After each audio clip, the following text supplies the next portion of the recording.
5 seconds.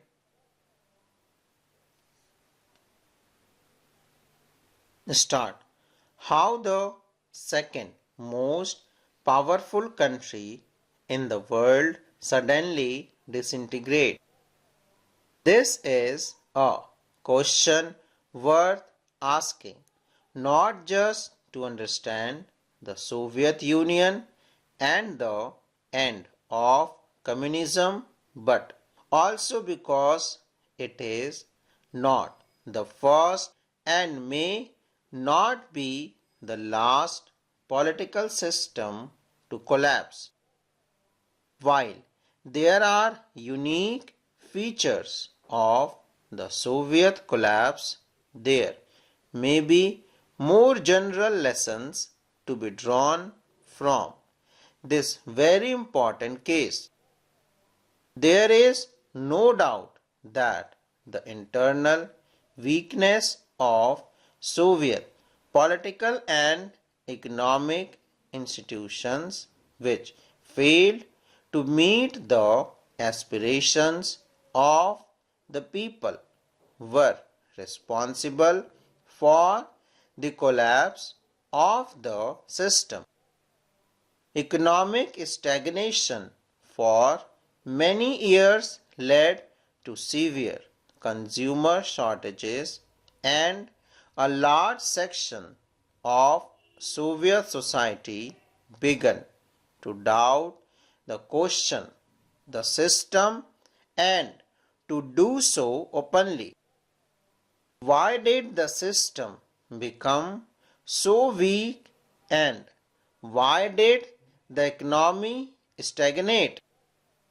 The answer is partially clear. The Soviet economy used much of its resources in maintaining a nuclear and military arsenal and the development of its satellite state in Eastern Europe and within the Soviet system. This led to a huge economic burden that the system could not cope with. At the same time, ordinary citizens became more knowledgeable about the economic advance of the West.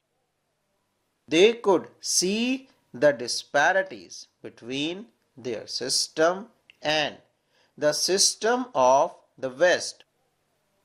After years of being told that the Soviet system was better than Western capitalism, of reality of its backwardness came as a political and psychological shock. The Soviet Union had become stagnant in an administrative and political sense as well. The Communist Party that had ruled the Soviet Union for over 70 years was not accountable to the people. Ordinary people were alienated by slow and stifling administration, rampant corruption, the inability of the system to correct mistakes it had made, the unwillingness to allow more openness in government, and the centralization of authority in a vast land. Worse still, the party bureaucrats gained more privileges than ordinary citizens. People did not identify with the system and with the rulers, and the government increasingly lost unpopular backing. Gorbachev's reform promised to deal with these problems. Gorbachev promised to perform the economy catch up with the West and loosen the administrative system.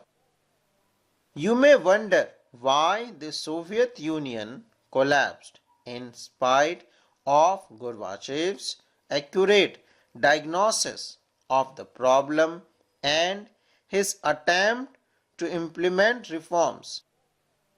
Here is where the answer becomes more controversial and we have to depend on future historians to guide us better.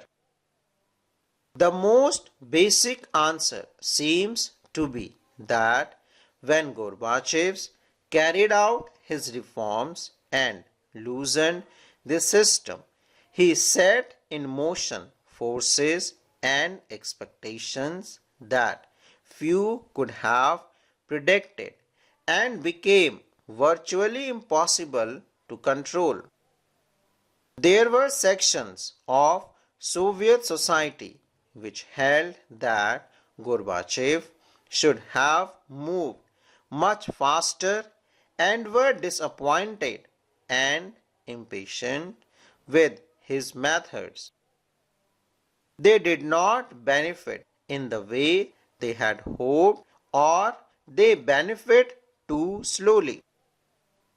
Others, especially members of the Communist Party and those who were served by the system, took exactly the opposite view.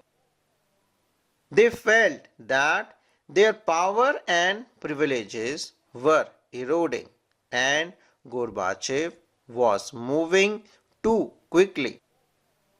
In this tug of war, Gorbachev lost support on all sides and divided public opinion. Even those who were with him became disillusioned as they felt that he did not adequately defend his own policies. All this might not have led to the collapse of the Soviet Union, but for another development that surprised most observed and indeed many insiders. The rise of nationalism and the desire for sovereignty within various republics, including Russia and the Baltic Republic, Estonia, Latvia, and Lithuania, Ukraine, Georgia, and others proved to be the final and most immediate cause for the disintegration of the USSR. Here again, there are differing views. One view is that nationalist urges and feeling were very much at work throughout the history of the Soviet Union and that whether or not the reforms had occurred, there would have been an internal struggle within the Soviet Union. This is a what if of history, but surely it is not an unreasonable view given the size and diversity of the Soviet Union and its growing internal problems. Other things that Gorbachev reforms speeded up and increased nationalist dissatisfaction to the point that the government and rulers could not control it. Ironically, during the Cold War, many thought that nationalist unrest would be strong in the Central Asian republics given their ethnic and religious differences with the rest of the Soviet Union and their economic backwardness. However, as things turned out, nationalist dissatisfaction with the Soviet Union was strongest in the more European and prosperous part in Russia and the Baltic area as well as Ukraine and Georgia.